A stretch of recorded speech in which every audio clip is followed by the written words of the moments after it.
The Ukrainians are being pushed back in some regions while they mostly keep the front line stable, but this is overshadowed to a certain degree by two events. First of all, Putin's admission that personnel troubles remain and continue in the Russian army, as well as the new informations about the coming ceasefire or negotiations about ceasefires. But we'll talk about this as well as about anything else that has happened along the front lines and behind them in this situation report about the war in Ukraine.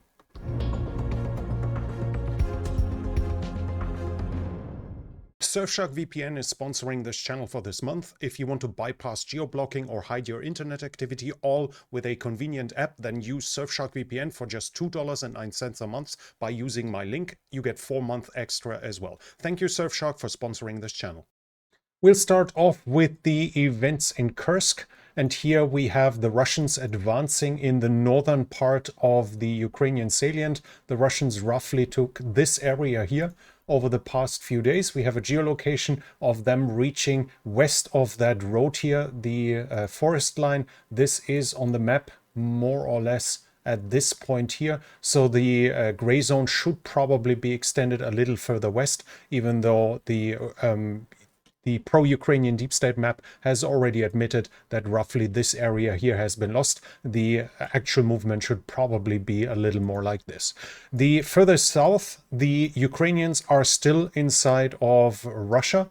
We have a geolocation of this area as well, where the Ukrainians are in the northeastern part of Demidovka. This is, as you can see, this is a kilometer or something, a kilometer and a half from the Ukrainian-Russian border. And we have the pro-Russian Riba mill bloggers that also confirm that areas here, you can see this and this, as well as this down here, according to the pro-Russians, has been under Ukrainian control on the 24th. From today, I have not found any new update, but it seems likely that the Ukrainians are still inside of Russia here. That was it from this area here. Kharkiv, we have no news, nothing that has changed along the ground from what I've seen. And on the Eastern Front, I do not have any change in territory either. We have some overall information. Ukrainian military spokesperson is talking about the Kupiansk area and says that the activity of the Russians has been reduced, has gotten smaller over the past few days. They also say that the Russians have roughly 500 men on the other side of the Oskil, so that should be this area here. I'm not exactly sure whether they mean the northern parts as well, where the Russians have crossed over here as well. Whether that's part of it, it's possible, I guess. They say that the Russians have suffer heavy losses whenever they try to cross the Oskil. It is no longer frozen, so they have to use boats, which will obviously expose them to Ukrainian drones if they try to do that. As not only do they suffer heavy losses when they try to cross it, the Ukrainian spokesperson also said that the Russians are incapable of doing evacuation of wounded personnel from the sea, which should increase their losses even further. According to another military spokesperson from a brigade involved, the Russians have a 10-to-1 personnel superiority in the direction of Liman, so that would probably be the front line more or less here, where the Russians are significantly superior in personnel, but at the same time they do not overrun the Ukrainians, showing us how static the fight has become, how dominant drones are at this very moment, at least in the fighting, that the Russians are incapable of using their infantry superiority for simply overrunning the Ukrainians. They still have to keep using tiny infantry groups to not draw the attention of drones, because otherwise it would end horribly. We'll switch to the area south of the Siversk Donetsk, and here we have some changes. The Russians have advanced south of Verkhnoukamyansk. We have the Russians here at this point.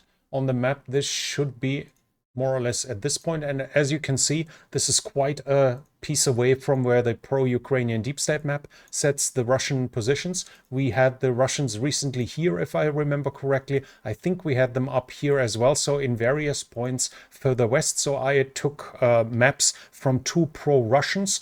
We have Kremikra Pris, who runs a Telegram channel with geolocation. So all of this is geolocated. This is not Russian propaganda in this regard, but we need to be aware here that they simply take the positions where somebody was seen. So if a Russian soldier on a motorcycle breaks through, runs 10 kilometers behind the front line, and is then killed with an FPV drone, then we have a pin 10 kilometer behind the front line of a Russian position. That doesn't mean the Russian have advanced that far and control the area. Behind him, in the direction of the Russians, might be several lines of Ukrainian positions that simply didn't hit the guy on the motorcycle. So this has to be understood, that those are geolocations of Russian positions. They are not proof of current Russian control. This is somewhat difficult at times, because even if we see the videos, that doesn't necessarily proof to us whether or not the new position is now solidly under Russian control. Sometimes it's obvious, oftentimes it is not,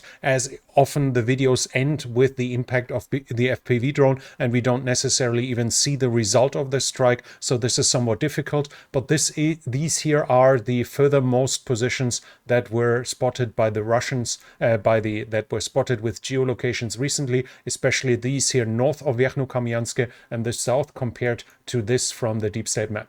This is Suryak, also part of the axis of resistance, so very likely pro-Russian. I realized he is pro-Assad regime, which makes it likely that he's pro-Russian as well. His map is showing this as an area, and you see this is his gray zone, his contested area, and he would also already give half of Verkhnoukamyansk to, or a third roughly, to the Russians here. I myself am not capable of saying how accurate the map is here because of the stated reasons. We do have geolocations far away from the front line where the pro-Ukrainian deep state map posts it, but that does not necessarily mean the map is wrong in general. It might just be that we have geolocations of individual soldiers that had broken through and were then killed. Further south, I do not see any change in Chasiv Yar, so we go to Toretsk, and in Toretsk the fighting is continuing. It's mostly Russian positions that we have now. We now have the Russians in the northernmost buildings here of that mine, where the Russians have been spotted for the first time. They are also on the eastern part of the stadium. Recently, this was still occupied by the Ukrainians. We have them outside of Toretsk, close to the quarter that is somewhat distant to the rest of Toretsk. There the Russians have been once again. Here is a video, is a geolocation that is showing a Russian advancing to the northern part of Cherbinivka.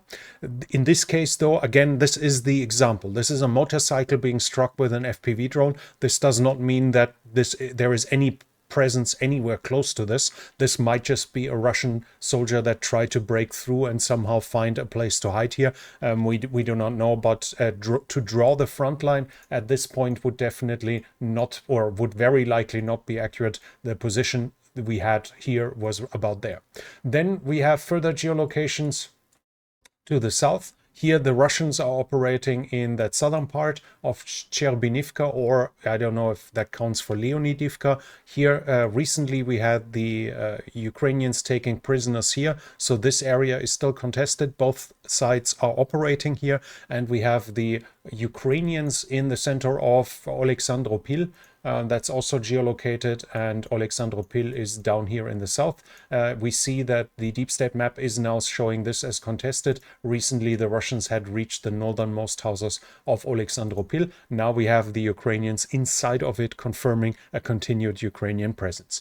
That was it from the Toretsk area. We switched to Pokrovsk, and here we have Ukrainians back in Vodyane Druhe. Here at this area we have a geolocation of this.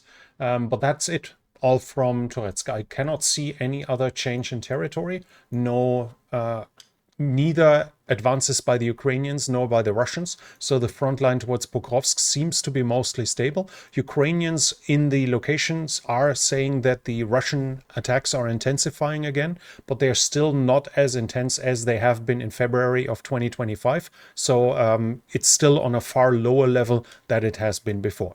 That was it from this area. I have nothing from Kurakhove either. And from the Oblast border here, we have a Russian advance into Vilne Pole. here. We had them in the last situation report on the easternmost part of it. Now we have the Russians having entered the town and advanced somewhat to the second line of houses. This should be more or less at this point here where the Russians have recently reached new positions. That was it from the oblast area, and in the direction of Zaporizhzhia we have two geolocations. First, the Russians are once again confirmed inside of Stepove. We had them roughly here and roughly here when the Russians managed to advance somewhat further to the north. Now they are somewhat further west inside of that part of Stepove. This is here. So this area here might be under Russian control as of now. And further west, the Russians have advanced into Lobkove here from Pyatikhatki. We have the geolocation of them here being in the first houses of Lobkove, which is, I think at least, yeah, those are the first houses of Lobkove. I have no idea where the name is here. This should be Lobkove, and the Russians have thus advanced roughly up to this point here, gaining some additional ground in the direction of Zaporizhzhia. The mainliner fortifications of the Ukrainians hasn't been reached yet, and the Ukrainians have at least three defensive lines before Zaporizhzhia. So if this is the beginning of a offensive to reach the city of Zaporizhzhia itself, then the Russians still have a lot in front of them. So to come to an overall summary, the Ukrainians keep losing ground inside of Kursk, but they still hold some territory. They gained some a little south at the oblast border to Belgorod, but we'll have to see how long they'll be able to hold out there. The Eastern Front is mostly stable. Here, the big question will be where the actual front line now is. West of Bilorivka, we had this region. We had infiltrations again and again. We even had the Russians at one point in Rihorivka. I think it was Rihorivka, or it might even have been Serebryanka.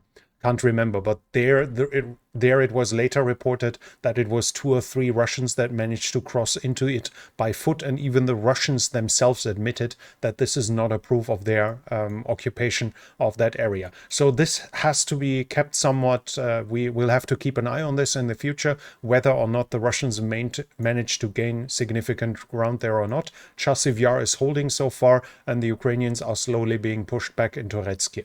But that was it from the front line. We have some information of Putin about the troops in Russia. Russia is continuing to not rotate any troops. Putin admitted that in a meeting of the Council for Culture and Art, that Russia has a problem with rotations. The problem is very acute, he admitted, but it will be addressed according to the developments along the front line. Basically, if the front allows for us to rotate, we will, and so far they have not been able. This is once again a sign that the Russians might have superiority in numbers, but they barely have it, and they barely can keep it, because their losses are so immense that despite recruiting 300 to 400 or over 400,000 men a year, they still can't recruit enough to allow for soldiers that have been forced to fight, including the mobilized, obviously. Still, despite them being on the front line since September of 2022, Russia has not found a way to rotate and replace them with fresh soldiers. So this shows that while the Russians have a superiority, and that is undeniably, it's different from location to location, obviously, depending on the Ukrainian concentrations as well. But the Russians are superior numbers inside of Ukraine. It still means that the Russians do not have the cushion to allow themselves to rotate out troops that have been on the front lines for even years by now. In the political sphere, Ukraine, Russia, and the United States have agreed to measures to find measures to implement a ceasefire against the energy infrastructure. The Kremlin is saying that the ceasefire is in effect since the 18th of March, even though, as far as I know, it's proven that the Russians have attacked energy infrastructure after that. So according to them, it's already in effect, and it is valid for 30 days, so thus to the 17th of April. Both sides can react to violations of it. So if one side thinks the other one has violated it, there is no restriction of them striking back themselves. About the ceasefire ceasefire in the Black Sea that is being negotiated. The Russians want lifting or easement of sanctions against agricultural exports and fertilizer. They want a reconnection to SWIFT for the National Agriculture Bank and other banks. This is not a US decision, though. SWIFT is a consortium of, I think, 11,000 banks, but it is situated in Belgium, so it is it has to obey Belgium law, and thus the US will not be able to reconnect those banks with SWIFT unless the European Union agrees with them. That's an important thing to understand here. Then the Russians are also demanding lifting of sanctions against insurance companies that insure boats, insure ships, and against harbors. Basically, Russia wants a lot, especially in economic terms, to help it with its economic situation. But at their same time, the question is, what do they even offer? The Ukrainian export of grain is currently working. So what are the Ukrainians getting for a ceasefire in the Black Sea when they are the ones dominating the Black Sea? Russia is also continuing to deny a ceasefire along the whole front line, even a temporary one. So what we can see is Russia only says we can do a ceasefire in regions, in areas where the Russians are in trouble.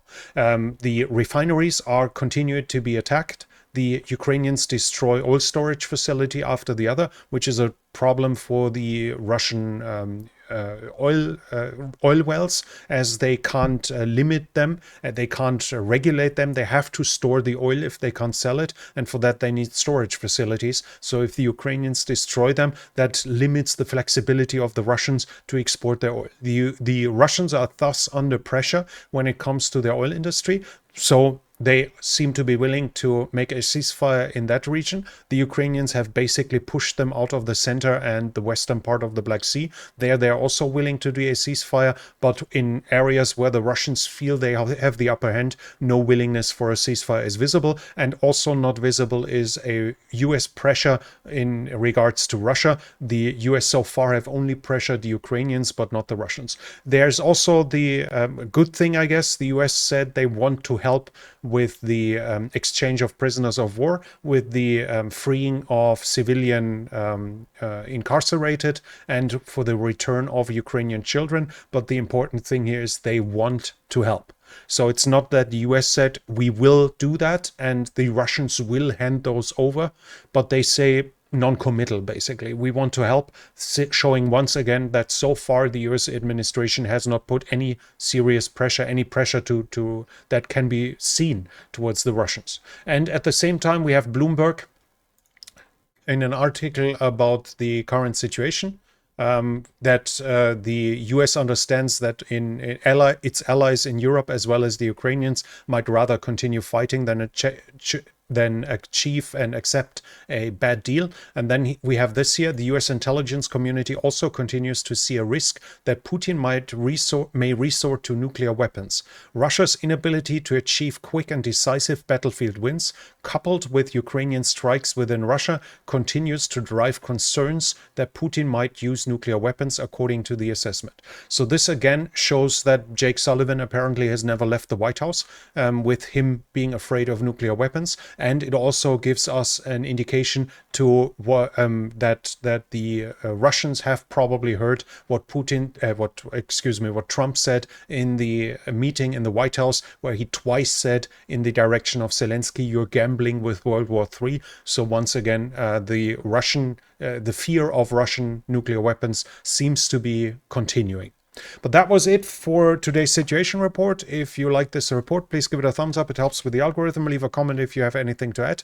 If you're new here, I would like to invite you to subscribe to the channel and hit the bell icon. This channel is only possible because of the support of viewers like you. If you like to support the channel, you can do so by the means in the description. But that's it from me for now. Thank you for watching, and I'll be back.